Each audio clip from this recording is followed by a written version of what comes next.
Hey guys, today I'm going to be showing you our AI lead reactivation system. This is a system that we created which is going to help companies contact and re-engage with old and dormant leads that are collecting dust in their database. We've spoken to loads of different clients and found that clients are getting leads all the time, but if they don't respond or interact with that first interaction, i.e. when they first come through or come into the business, then those leads are usually put to the side and then never thought of again. So what this system does is it allows us to re-engage with those leads and potentially generate more revenue for customers that we've already spent time, money and energy acquiring. So I'm just going to give you a quick run through. So what does it do? Basically, we are going to re-engage with those leads using AI, and it's a mixture of AI voice agents, AI text agents, AI email agents, and voicemail. So if you don't know, AI voice agents are basically AI that can call leads directly. They have a cool voice, they can perform actions on the phone like booking appointments or sending links, different stuff like that. I'm going to show you an example later on. AI text agents are pretty much the same thing, except they do it on SMS and WhatsApp. Usually people call them chatbots. AI email agents, same thing, but just on email. And then we can also leave them AI generated voicemails. So leave them a voicemail that just sounds like a person looking to speak with them. So they are all incorporated within our lead nurturing workflow, which I'll come on to later. So who can use this system? I've just put together a couple of examples, but genuinely anyone or any business that has a large database of leads can use this system. You'll see that in the case study that I show you towards the end here. But some examples are seasonal businesses, businesses running an offer, or repeat service businesses. So for seasonal businesses, they might have had clients, in the past couple of years that have used their service but haven't contacted them this year to get that service. So we can phone those leads, text, email, whatever to see if they're interested. Same with the repeat service businesses. If someone has come to them for that service before, then with repeat service businesses, people usually need it again at some time in the future. So we're going to contact those people and see if they'd like to use our service again. And then obviously running an offer, if you're running, some sort of crazy deal, and you want to see if some of your current or old customers are interested, we can contact them to promote that offer for you. So why is it useful? Well, research shows that the average business has up to 50% inactive leads sitting in their database at any given time. Now, that is just a gold mine for potential, extra revenue. And also, it's 5 times more expensive to acquire a new customer than it is to retain an old one. So all too often, you're seeing businesses pour so much time, money, and energy into acquiring new customers when they actually have a database of old customers who have already proven that they're interested in that service, but they're not getting contacted just because they didn't engage with the first interactions. And then obviously finally, it's an absolute pain in the ass re-engaging with old leads because they likely, opted in but then said, oh, nah, actually I'm alright. So contacting those leads, more often than not, you will get another no. So it's usually not very high up in the priority list of businesses to, pour more time and energy into those leads that have already said no.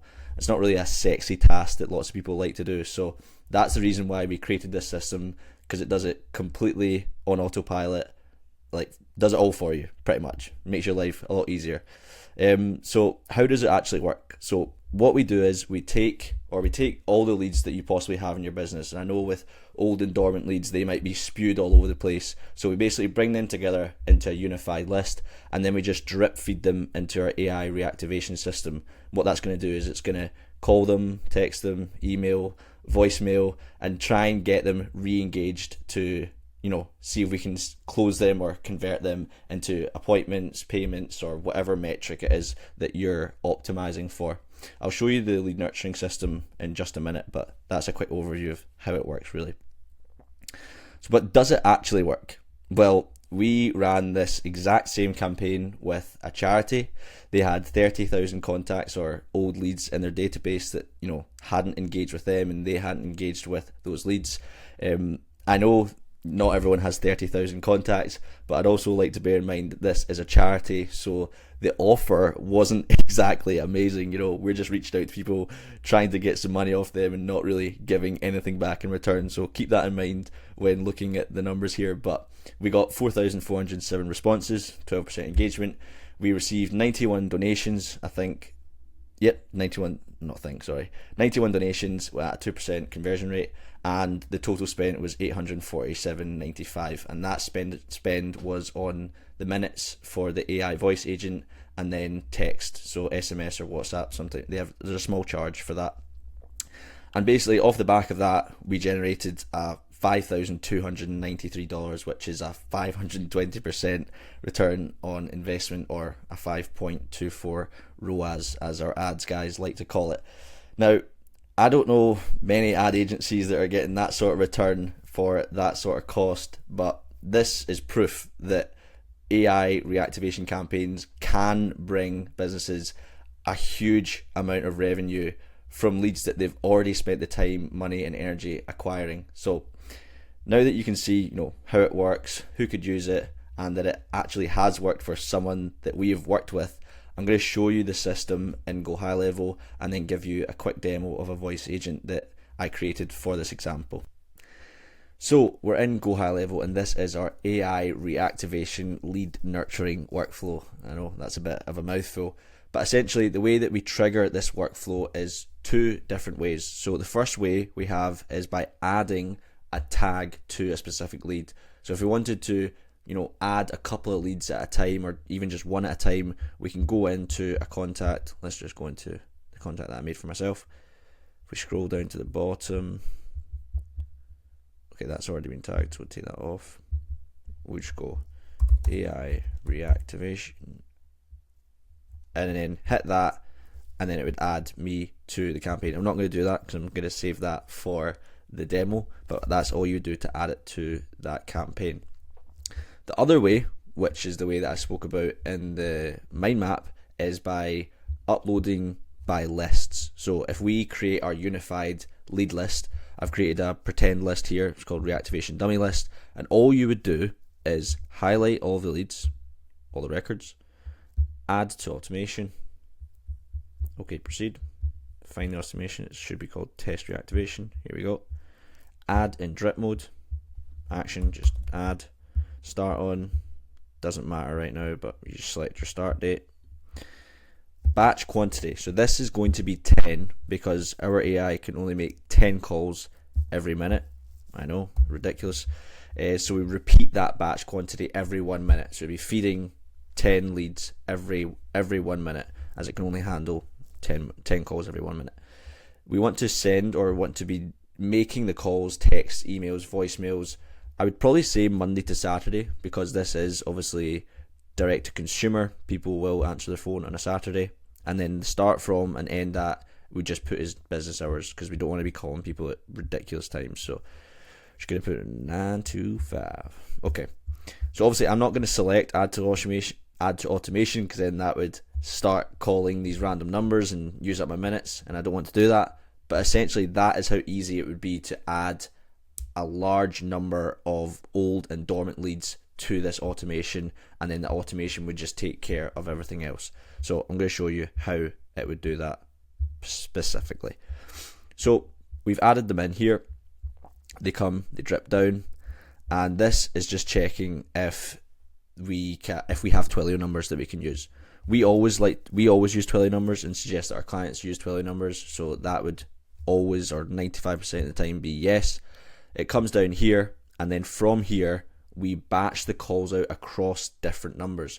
Now the reason that we do that is because Twilio, and like many other providers, the same with email, etc., they don't like people spamming other people with messages, calls, text, or whatever. So we spread the calls and texts across 5 different numbers so that we don't come across any of those blocks. We do also get that because we're drip feeding the leads, but this is just an extra precaution to stop us from getting our numbers blocked. But if we follow the nurturing system down, we add a tag, we put them into the campaign, we wait for the business hours, and then we drip. So similar to my last video, when we're making calls directly from GoHighLevel, we can't use the country formatted number. And when you upload leads directly to GoHighLevel, it automatically puts them in the country format. So what these two modules do is just put it into the format E164, and that's just like an international format, and it just uses the country code at the start and then the numbers, so it all looks like one line, it's not blocked up. And yeah, that's how we initiate calls with the custom webhook. So just looking at the custom webhook again, I know I've went over this, so if you've watched this last video, I apologize. But basically this URL is the URL that's connected to Vapi, which is the platform that we use to create and make calls with the AI voice agent. Now obviously this doesn't look like a URL because I have my own I have the URL that you use to make the calls as a custom value, so I don't need to keep, you know, copy and pasting that into more automations. I just have that as a custom value. I can go and find it. We just go custom values. Let me just type this in, go URL, boom, and that's how I get it. Very, very easy, very quick. And the same with the bearer token. If I'm making calls from the same Vapi account, I'm going to be using the same bearer token. So I just set my bearer token as a custom value as well, so it's nice and quick. So for the raw JSON body, this is the assistant ID that I created for this example. These are the variable values. In this example, I only need the agent to pull my name and phone number. The name is just to make the call personalized and address me by name, and then the phone number is just to make sure that we have the right phone number to send them an appointment link or give them further phone calls about their appointment. If you are for a lead reactivation campaign, you might want to put in, you know, a history of certain services that they've had. So you could include, you know, a dynamic variable about what services they had before, so that the agent can say, oh, I saw that you had X service before, would you like the same or would you like something different? Obviously number formatter, like I said, you need to have the E164 number, so we just get this from those two modules there. And then the phone number ID is the phone number ID attached to the AI agent within the Vapi platform. So that's how you initiate the calls. You want to count the calls, obviously, to make sure, see how many times we're calling people, wait for call to finish, and then basically this is how the leads go through the nurturing process. So if they answered, we don't want to reach out to them again.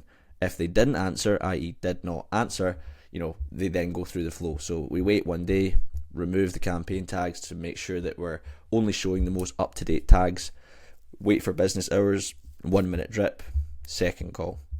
Looks the exact same, or it should look the exact same. That's a bit different. Need to edit that. Add the call count, wait for the call to finish. Did the customer answer? No? Okay, send them a text. Wait 12 hours. Call them again. Did they answer? No. Leave a voicemail. Send them an email. Wait 2 days. Call them again. Etc, etc. You get my drift here. But that is how we're incorporating the AI voice, the AI text, and the AI email. So the way that the AI text and the emails work is we can send emails automatically, like these automatic SMSs and emails, that's not AI, right? But it's when the prospect or the lead responds, that's when it initiates the AI agent, and then the AI will start communicating with them. So this isn't AI, but it's once they respond, that's when the AI text and the AI email agents start to come into play, and we can start nurturing leads that way as well. So that's essentially the lead nurturing system. I'm going to show you the end of call reporting, so we can, if the leads are called and they do answer, we can get up-to-date information about what happened on that call.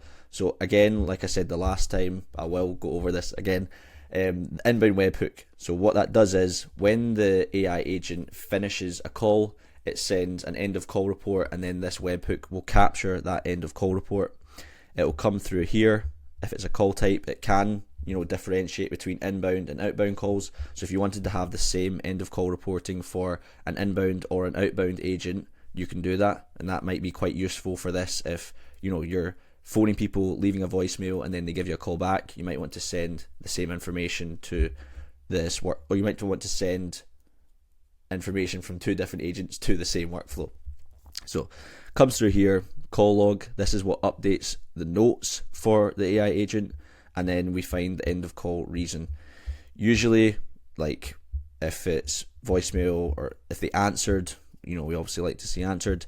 Then we come down to call outcome, and this is where we kind of map out the different call outcomes. So for this agent, because it's a reactivation, the call outcomes which I set were completed, follow up, not interested, do not disturb, i.e. they answered and they're really not interested. So this is, we at the bottom here we say enable all channels, because we don't want to contact people if they're already pissed off at us. If we go to voicemail, voicemail, pretty self-explanatory. If they didn't answer, pretty self-explanatory. And then error, so if there was any errors with any of the calls, they would fall in this part. So now you can see how we input lead lists into this reactivation lead nurturing system, and then how we can track what's happened on those calls and update the contact fields in the different pipelines. So what I'm going to do is I'm going to run a quick test, give myself a call. I've set up a dummy company. They're called Cutting Edge, and they do hedge trimming services. They're running a 25% off all their services until the end of the year, and we're just going to call their old leads to see if they're interested in getting some hedge trimming services. So the dynamic variables for this is obviously my first name and my phone number, and to add myself to the campaign, I'm just going to say AI reactivation. Here we go. That should put me into the workflow now.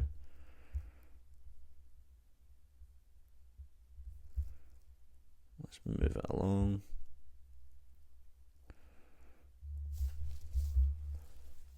Receiving phone call. Hi there, is this Matthew? Yes, it is. Hi Matthew, thanks for confirming. My name's Finlay, and I'm calling from Cutting Edge, where we specialise in hedge trimming and maintenance here in Glasgow. I came across your details in our system, and it looks like you might have shown some interest in our services before. The reason I'm reaching out is that we're running a 25% discount on all services if you book before the end of the year. I know calls like this aren't everyone's favourite, so feel free to hang up if it's not for you. But if you've got 30 seconds, I can tell you a bit more. Might save you some hassle with your hedges. How does that sound? Yeah, go on then. Great, thanks.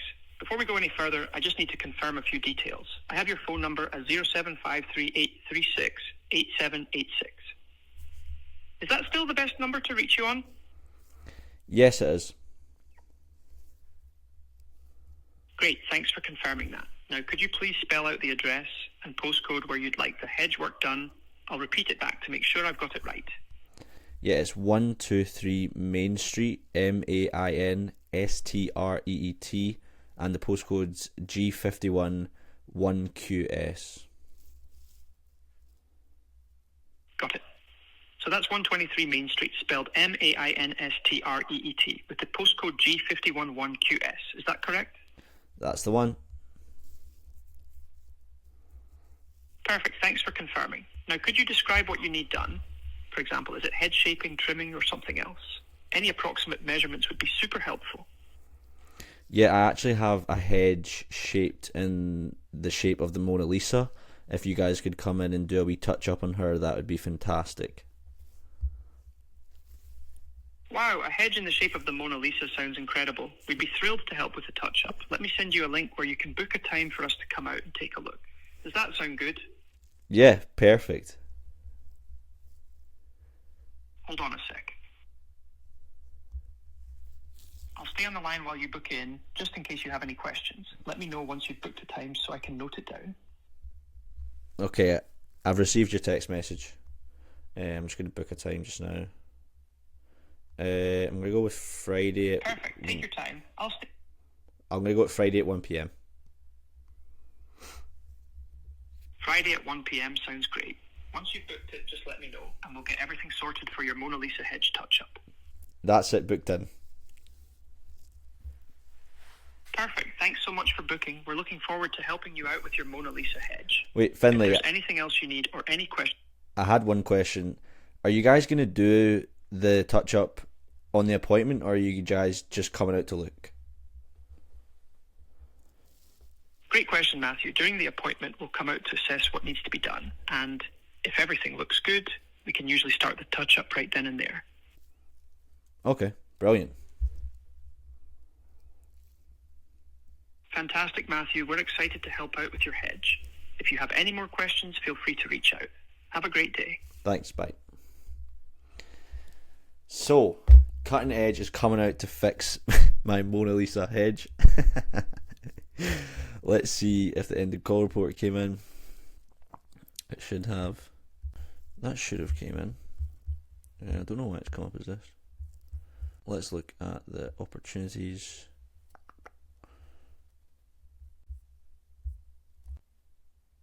Why is that gone up as error? So, as you can see, it is not all sunshine and rainbows when creating these AI voice agents, and attention to detail is key, and I'm going to show you why. So, when I was making that call, I thought the call went really smoothly. I answered the questions, I booked in for an appointment, so I should have went into the completed stage of the pipeline. But when I went into my pipeline, I was in the error section of the pipeline. I was thinking, why is that happening? So when I looked at the execution logs, I found out that the issue was happening here at this call outcome stage. So instead of being captured in the completed part, I was going into the error part, which meant that there must be an issue with this part here, because the call went well. It should have been a completed call. And when the information comes through the webhook, I'll show you how it comes through. If we go to the most recent one here, the call outcome's here, and it's marked as completed. So I was like, okay, the call was completed. It was marked as completed, so what's the issue? And when I came into here, I had just spelt complete, which meant that it wasn't capturing the completed because I hadn't spelt it right. And it is also case sensitive. So even if I just put completed, it wouldn't have captured it. So after that, I fixed it. I put in completed, I saved action, and then I ran another demo call, and it all worked fine. So what you can see here is I am now in the completed stage of the pipeline. If we go into my contact details, we can see the call recording here. The opportunity has been updated.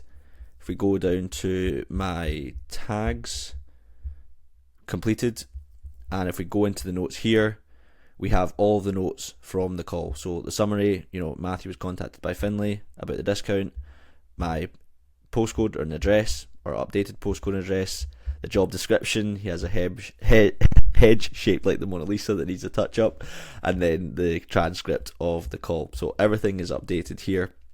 All good. This is the previous call. So I think in the last video I said if you make multiple calls to the same contact, that will be updated. So like you can see here, this is one call, this is the second call, same again, Mona Lisa, but this is the one that we had issues with. So if you had multiple different calls, obviously I've tested it a few times, and all the calls are there in the call log notes. And then if we go to into calendars, I am booked in for 1 PM. So all good now. So there you have it, a full breakdown of our AI lead reactivation system. I've shown you what it does, how it works, why it's useful, a case study, and a very transparent demo to show that it is not all sunshine and rainbows when creating these AI voice agents and AI automations, and that these systems do need to be thoroughly tested before they're implemented into any business.